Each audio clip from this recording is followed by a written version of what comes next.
எல்லாருக்கும் வணக்கம். நம்ம சப்ஸ்கிரைபர் வந்து ஒரு கேள்வி கேட்டிருந்தாரு. இந்த மாதிரி 10,000 ரூபாய் 20 ரூபாய் வச்சு ஒரு ட்ரேடிங் மெத்தட் சொல்லுங்க அப்படின்ட்டு. இவர் கேட்டிருக்கிறது வந்து ஒரு நல்ல கேள்வி. ஏன்னா ஒரு ஷேர் மார்க்கெட்ல ஒரு 10,000 ரூபாய் அல்லது 20,000 ரூபாய் வச்சு ஜெயிக்கிறதுக்கு டெக்னிக் நம்மளுக்கு தெரியலனா நம்ம கையில 1 கோடி 20,000 ரூபாய் 20 கோடி கொடுத்தாலும் நம்மளுக்கு அது நஷ்டம் தான் ஆகும். சோ இவர் கேட்டிருக்கிறது வந்து ரொம்ப நல்ல கேள்வி. இப்ப நம்ம வந்து வீடியோக்குள்ள போலாம்.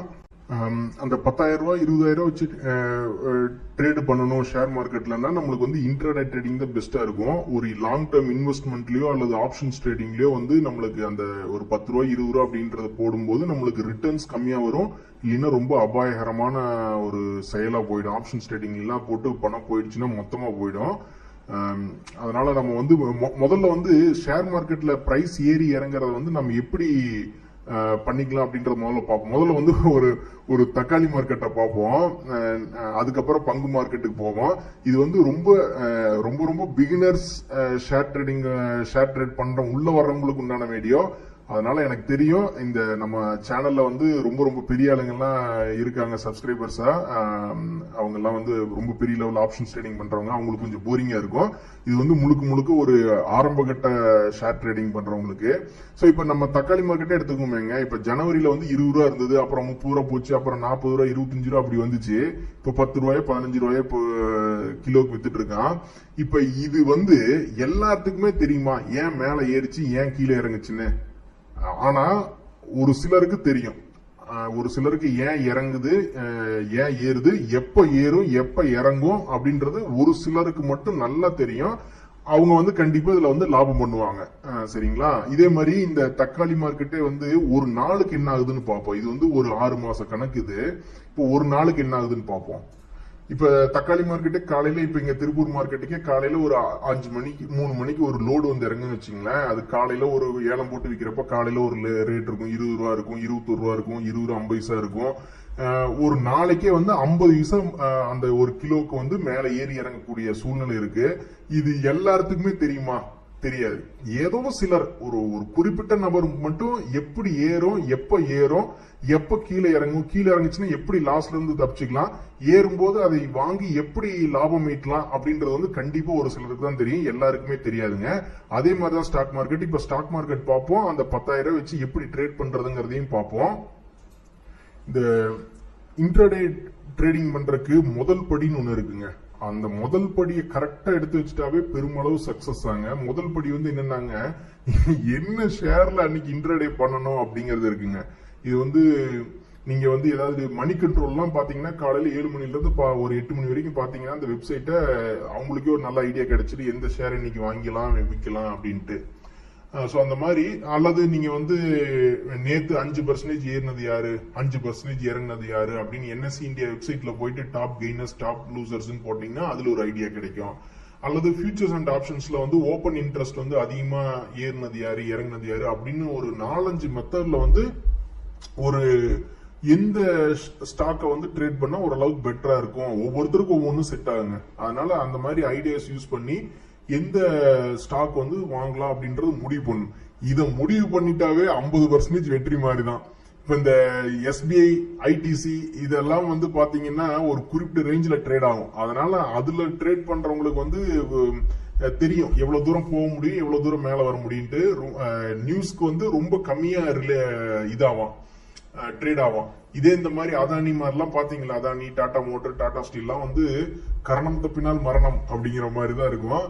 சரி, எனிவே ஃபர்ஸ்ட் ஸ்டெப்ல வந்து எந்த செக்யூரிட்டி செலக்ட் பண்ணி பாத்துருங்க.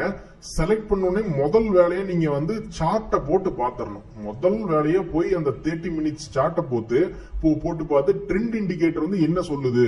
அது MACD ட்ரெண்ட் இண்டிகேட்டரா இருக்கலாம், அல்லது DMI இருக்கலாம், இல்ல அரோன் இருக்கலாம். இந்த மாதிரி ஏதாவது ஒரு ட்ரெண்ட் இண்டிகேட்டரை போட்டு பார்த்து அந்த ட்ரெண்ட் இண்டிகேட்டர் என்ன சொல்லுது அப்படின்னு பாத்துறணும். அது பை சொல்லுதா செல் சொல்லுதா அப்படின்னு பாக்கணும். பெரும்பாலும் பை சைடு போயிடுறது நல்லது. வித்து வாங்குறத விட வாங்கி விற்கிறது வந்து ஒரு நல்ல செயல். அது சிலருக்கு ஒத்துக்கும். சிலர் வித்து வாங்குறது வந்து எல்லாருக்கும் ஒத்துக்காது. சிலருக்கு ஒத்துக்கும் சிலருக்கு ஒத்துக்காது. அதுக்காக சொல்றேன், பெரும்பாலும் ஆட்களுக்கு வாங்கி விற்கிறது நல்லது. சரிங்க, இந்த ஸ்டெப் 1 முடிஞ்சதுக்கு அப்புறம் ஸ்டெப் 2ல என்ன பண்ணணும், 30 மினிட்ஸ் சார்ட்ங்கிறது வந்து எதுக்கு தெரியுங்களாங்க, அதனுடைய ட்ரெண்ட் பாக்குறதுக்கு. ட்ரெண்டை பார்த்ததுக்கு அப்புறம் நம்ம என்ட்ரி ஆகணும் இல்லைங்களா? என்ட்ரி ஆகிறதுக்கு வந்து நம்ம என்ன யோசிக்கணும்னா, சரி மார்க்கெட் சரச இப்போ வாங்கிட்டோம், வாங்கினோடனே சரன்னு கீழே வர்றான்னு வச்சுங்களேன், நிறைய பேருக்கு நடக்கும். அவன் சும்மா இருப்பாரு 12 மணி வரைக்கும், ஓகே ஸ்டாக் பெருசா மூவ்மெண்ட் இருக்காது, இன்னைக்கு வாங்கின ஒரு 50 பைசா ஒரு ரூபாயில வெளியே வந்துடலாம் நினைச்சு போய் வாங்குவார். வாங்கின உடனே என்ன நேரமோ அது பாட்டுக்கு சரன்னு இறங்கும். அதனால வந்து கீழே இறங்கினா சப்போர்ட் லெவல் 1 என்ன, சப்போர்ட் லெவல் 2 என்ன, சப்போர்ட் லெவல் 3 என்ன அன்னைக்கு அப்படின்ட்டு ஒரு 5 மினிட்ஸ் சார்ட்ல பார்த்து வச்சுக்கணும், கெஸ் பண்ணி வச்சுக்கணும். இல்லைன்னா அதுக்கெல்லாம் பிவட் பாயிண்ட் எல்லாம் இது இருக்கு, லைன்ஸ் இருக்கு, அந்த மாதிரி டெக்னிக்கல் இண்டிகேட்டர்ஸ் எல்லாம் இருக்கு. இல்லைன்னா பிகினிங் ஆஃப் த டேல அந்த கேமரா பிவட் பாயிண்ட் அப்படி இப்படி நிறைய இருக்கு. ஸோ சப்போர்ட் லெவல் கண்டுபிடிச்சு வச்சுங்க. அப்புறம் ரெசிஸ்டன்ஸ் லெவல் அதே மாதிரி மேல போனா இன்னைக்கு எவ்வளவு தூரம் மேல போக முடியும் அப்படின்ற மாதிரி நோட் பண்ணி வச்சுக்கணும். அப்புறம் மார்க்கெட் பிரைஸ் அது பார்த்தாவே தெரிஞ்சிடும், என்ன பிரைஸ் ட்ரேட் ஆகுதோ அதுதான் மார்க்கெட் பிரைஸ். டார்கெட் பிரைஸ் வந்து ரெசிஸ்டன்ஸ் லெவல் இருக்கிறதுலே ஹையா வச்சுக்கலாம். இன்னைக்கு வந்து மேல போனா எவ்வளவு தூரம் போக முடியும் அப்படின்றது அந்த டெக்னிக்கல் 5 மினிட்ஸ் இண்டிகேட்டர்ல வந்து பிவட் பாயிண்ட போட்டு பாத்தீங்கன்னா தெரிஞ்சிடும். சரிங்களா? இல்லைன்னா ஃபிபோனாக்கி சீரிஸ் எடுத்து பார்க்கலாம், நிறைய பார்க்கலாம் டார்கெட்டுக்கு என்ன அப்படின்ட்டு. சரி, டார்கெட் பாயிண்ட் போட்டுரும். இதுக்கப்புறம் அந்த தேர்ட் ஸ்டெப் ஒன்னு சொல்றேன் பாருங்க, அது வந்து 2வது மிக முக்கியமான வேலைங்க. நீங்க வந்து உங்க கையில வந்து எவ்வளவு பணம் இருக்கு அப்படிங்கறத வச்சுக்கணும். ஒரு உதாரணத்துக்கு நீங்க ஷேர் மார்க்கெட்டுக்கு போகும்போது இப்படி பணத்தை எடுத்துட்டு போயிடணும். இன்னைக்கு வந்து 100 ரூபா தான் லாஸ், வந்தா போனா 100 ரூபா, வந்தா நம்ம ஜெயிக்கணும் அப்படின்னு மனசுல நினைச்சுக்கணும். சரிங்களா? அப்படி நம்ம ஒரு ஆர்டர் நீங்க போட்டீங்கன்னாவே ஸ்டாப் லாஸோட தான் போடணும். இங்க பாருங்க, நான் இப்ப இந்த ட்ரேடுக்கு வந்து இன்னைக்கு 1000 ரூபா ஸ்டாப் லாஸ் அப்படின்னு நான் சொல்லி போட்டிருக்கேன். சோ இந்த 1000 ரூபா ஸ்டாப் லாஸ்க்கு நான் என்ன பண்ணலாம்? மார்க்கெட் பிரைஸ் 1386 இருக்கு. நான் வந்து ஒரு 10 ஷேர் வாங்குறேன்னு வச்சுங்க, 10 ஷேர் வாங்கினா 13000 ரூபாய் ஆச்சா? அந்த 10 ஷேருக்கு வந்து கீழே 100 ரூபாய் இறங்குனா நான் வெளியே வந்துடணும் அப்படின்னு வச்சுக்கணும். மேல 100 ரூபாய் ஏறுனா ஒரு 1000 ரூபாய் லாபத்துல வித்துட்டு வந்துடலாம் அப்படின்னு நினைச்சுக்கணும். இது ரொம்ப முக்கியம். இந்த ஸ்டாப் லாஸ் போடாம சரி பார்க்கலாம் அப்படின்னு நினைச்சிட்டு போந்திருக்கீங்க, திடீர்னு அதானி வந்து 15-20% இறங்கிட்டான்னு வச்சுங்க, அப்புறம் நீங்க போட்ட பணத்துல 2000-3000 ஆட்டோமேட்டிக்கா கம்மியாயிரும். அதனால இந்த ஸ்டாப் லாஸ் அமௌண்ட் ரொம்ப முக்கியம். இதுல இன்னொரு முக்கியமான விஷயம் சொல்லியிருக்கேன் பாருங்க, பிகினர்ஸ்க்காகத்தான் இது. இல்லைன்னா மத்தவங்க எல்லாம் வந்து குவான்டிட்டி 10 குவான்டிட்டி வந்து ஒரே நேரத்துல வாங்கலாம். இப்ப 1386 ரூபா இருக்கு, அந்த ரேட்டுக்கு வந்து 10 ஷேர் வாங்கணும்னு நினைக்கிறவங்க ஒரே அடியா போய் முதல்லயே 10 ஷேரை வாங்கிடலாம். ஆனா பாருங்க, நம்ம 1000 ரூபாய் ஸ்டாப் லாஸ் வச்சிருக்கோம், 1386க்கு வாங்கிடுறோம், 1286 வந்தா வெளியே வரலாம்னு தயாரா வந்திருக்கோம். உங்களுடைய கெட்ட நேரம் என்ன ஆகும்? 1386ல இருந்து கீழே வந்து 1300 வரைக்கும் வந்துட்டு இந்த ஸ்டாப் லாஸ தொடாம மறுபடியும் அங்கிருந்து 1386 வாங்கின விலைக்கே வர்றதுக்கு வாய்ப்புண்டு. இது ஒரு ப்ராபபிலிட்டி இருக்கு. சோ அதனால என்ன பண்ணலாம், நீங்க ஒரே டைம் வாங்காம 3 பிரிச்சு வாங்கலாம். முதல்ல இப்ப மார்க்கெட் ரேட் 1386 வாங்கணும்னு முடிவு பண்ணிட்டீங்க, 1386க்கு வாங்கிட்டீங்க. அதுக்கு அடுத்தது வந்து கீழே வந்துச்சுன்னா சப்போர்ட் லெவல் ஒண்ணு நீங்க மேல நோட் பண்ணி வச்சிருக்கீங்களா ஸ்டெப் 2ல. சோ 1282 வந்தா வாங்கிக்க வேண்டியது, 1230 வந்தா வாங்கிக்க வேண்டியது. அதுக்கு கீழே போற மாதிரி இருந்தா ஸ்டாப் லாஸ் போட்டு வெளியே வந்துற மாதிரின்னு இப்படி 3 ஸ்டெப்பை போட்டு வச்சுக்கிட்டீங்கன்னு வச்சுங்களேன், குவான்டிட்டி பிரிச்சு போட்டுக்கலாம். மொத்த ஸ்டாப் லாஸ் 1000 ரூபாய். அதுல முதல் என்ட்ரிக்கு வந்து 200 ரூபாய் ஸ்டாப் லாஸ் வச்சுக்கிறேன், 2வது என்ட்ரிக்கு 400 ரூபாய் ஸ்டாப் லாஸ் வச்சுக்கிறேன், 3வது என்ட்ரிக்கு 400 ரூபாய் ஸ்டாப் லாஸ் வச்சுக்கிறேன் அப்படின்னு கூட வச்சு போலாம். சோ இந்த மாதிரி ஒரு ஃபார்முலா எழுதிக்கிங்க. முதல்ல வந்து என்ன ஷேர், என்ன சப்போர்ட் லெவல், அதனுடைய ட்ரெண்ட் எல்லாம் ஓகேவா, சரி ட்ரெண்ட் வந்து வீக்கா இருந்தா செல் போகணும், ட்ரெண்ட் புல்லிஷா இருந்தா பை போகணும். சரிங்களா? அதோட சப்போர்ட் லெவல் என்ன, ரெசிஸ்டன்ஸ் லெவல் என்ன, வாங்கிட்டா ரெசிஸ்டன்ஸ் லெவல டார்கெட்டா வச்சுக்கலாம், செல் பண்ணிட்டா சப்போர்ட் லெவல டார்கெட்டா வச்சுக்கலாம். அப்புறம் நீங்க முக்கியமா எவ்வளவு இன்னைக்கு வந்து பணம் போகணும் உங்க பாக்கெட்ல இருந்து அப்படிங்கறது முடிவு பண்ணிக்கணும். அது முடிவு பண்ணாம 10 ரூபாய் 20 ரூபாய் வச்சு நீங்க ட்ரேட் பண்ணும்போது மொத்த கேபிட்டலும் போயிடுச்சுன்னா அப்புறம் உங்களுக்கு வாய்ப்பு போயிருது. சரிங்களா? இது எல்லாம் வச்சு நீங்க ட்ரேட் பண்ணிட்டீங்கன்னாவே இந்த விக்கி போட்ட மாதிரி அவர் வெறும் 10,000 ரூபாய் வச்சு ட்ரேட் பண்ணும் போதே உங்களுக்கு தெரிஞ்சிடும் இந்த தொழில் உங்களுக்கு செட் ஆகுமா ஆகாதா. இந்த தொழில வந்து காலையில 9:15 இருந்து மத்தியானம் 3:30 மணி வரைக்கும் இருக்கு மார்க்கெட். இந்த டைம் உங்களுக்கு செட் ஆகுமா ஆகாதா. திடீர்னு மேனேஜர் கூப்பிட்டாருன்னு போயிட்டீங்கன்னு வச்சுங்க, இங்க ஷார்ட் அடிச்சு வச்சிருப்பீங்க. ஆக்ஷன் ஒன்னு இருக்கு, ஆக்ஷன்ல வந்து 10% பணத்தை புடுங்கிட்டு போயிடும். நான் ஏற்கனவே சொன்ன பாத்தீங்களா, இது வந்து கவர்மெண்ட் கண்ட்ரோல்டு ஷேர் மார்க்கெட். இது சும்மா சில பேர் வெளியே சொல்லிட்டு இருக்காங்க ஷேர் மார்க்கெட்னா சூதாட்டம் அப்படின்ட்டு. ஆனா உண்மையில வந்து பாருங்க, இதெல்லாம் வந்து எத்தனை கவர்மெண்ட் எத்தனை ரூல்ஸ போட்டு எப்படி கண்ட்ரோலா வச்சு நடத்திட்டு இருக்கிறான். இது இல்லைன்னா நாடே இல்ல அப்படிங்கறதே நிறைய பேருக்கு தெரியாது.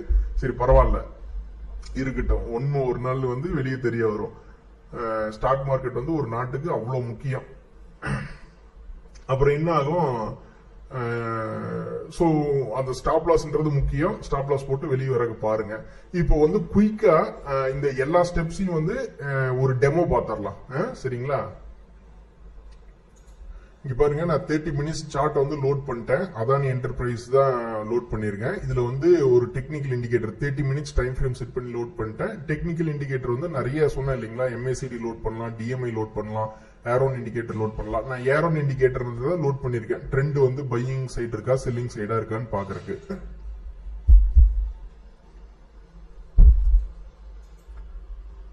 பாருங்க, நான் வந்து இப்ப 5 மினிட்ஸ் சார்ட் லோட் பண்ணிட்டு கரெக்டா 12 மணிக்கு பக்கம் பையிங் கொடுத்துருக்கான். அப்படியே நம்ம பார்த்தது 30 மினிட்ஸ் சார்ட். இப்போ 5 மினிட்ஸ் சார்ட் லோட் பண்ணிட்டு நான் அடிஷனல் டெக்னிக்கல் இண்டிகேட்டர்ஸ் ஆட் பண்ணிருக்கேன். நான் பிவட் பாயிண்ட் ஆட் பண்ணிருக்கேன்.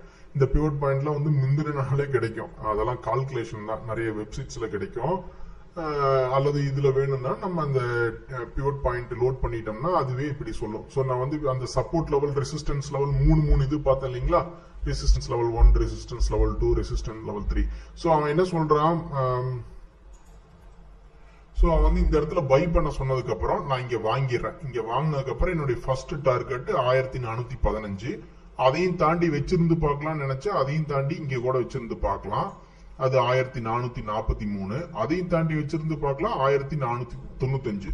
சோ 10 ஷேர் வாங்கியிருந்தோம்னா 1365க்கு 1495 போகையில நம்மளுக்கு எவ்வளவுங்க கிடைக்குது? கிட்டத்தட்ட 1000 ரூபாய் கிடைக்குது. 10 ஷேருக்கு 100 ரூபாய் இருந்தா, ஆமா 10 ஷேருக்கு 1000 ரூபாய் கிடைக்குது. 10,000 ரூபாய் காலையில பணம் போட்டுருக்கோம். 14,000 ஷேர் வரைக்கும் அவன் இன்ட்ராடேல நம்மள வாங்க விடுறான். நல்லது. வாங்கினதுக்கு அப்புறம் பார்த்தோம்னா நல்ல விஷயம் தாங்க. சோ இந்த 10,000 20,000 வச்சு செய்யற டெக்னிக் வந்து எப்படின்றது எனக்கு தெரிஞ்ச டெக்னிக் நான் சொல்லிட்டேன். இப்ப நம்ம மாடு பிடிக்க போறோம். முதல்ல போய் ஸ்டாண்டில் நின்று எப்படி மாடு ஓடி வருது, எப்படி குத்துது, மாடுபிடி வீரர்கள் வந்து எப்படி பிடிக்கிறாங்க அப்படின்ற டெக்னிக் ஒரு இடம் பார்த்துட்டு தான் நம்ம உள்ள இறங்கணும். இல்லைன்னு வச்சுங்களேன், இல்ல நானும் மாடு பிடிக்க போறேன்ட்டு உள்ள போனோம்னா முட்டி மோதிரும். போனடவே என்ன முட்டி மோதிருச்சு. அதனால இது 10,000 ரூபாய் வச்சு ட்ரேட் பண்றேன் சாதிக்கிறவன் பெரிய ஆளுங்க. வெறும் 10 ரூபாய் 20 ரூபாய் வச்சு மார்க்கெட்ல இந்த மாதிரி யோசிச்சு, ஆனா அதான் நான் சொல்றேன் பாருங்க, இந்த தொழில் ஒத்துக்கணும். இது காலையில 9:15 to 3:30, அங்க எங்கேயும் போக கூடாது. உங்களுக்கு டைமை பொறுத்து ஆர்டர் போட தெரியணும். ஆர்டர்லயே நிறைய ஹெல்ப் பண்றாங்க புரோக்கர்லாம். அதாவது ஸ்டாப் லாஸ் ஆர்டர்லாம் நீங்க போடும்போதே போட்டுக்கலாம், டார்கெட் ஆர்டர்லாம் நீங்க போடும்போதே போட்டுக்கலாம். என்னைக்குமே பை பண்ணிட்ட பிரச்சனை இல்ல. செல் பண்ணிட்டு நீங்க என்னைக்காவது மறந்துட்டு போயிட்டீங்கன்னா கவர்மெண்ட் உங்ககிட்ட பணத்தை 10%, நீங்க என்ன ஆர்டர் வேல்யூ போட்டீங்கன்னா அதுல வந்து 10% to 20% பிடிச்சிரும். அனாமத்தா போயிரும். என்னைக்குமே செல் பண்ணிட்டு மறந்துடாதீங்க, தூங்கிடாதீங்க, மீட்டிங்கு போயிடாதீங்க, ரொம்ப போயிரும். சோ 10,000 வச்சு அழகா ட்ரேட் பண்ணலாம். 10,000 வச்சு நீங்க ஜெயிச்சிட்டீங்கன்னா நீங்க வந்து ரொம்ப பெரிய ஆளுங்க.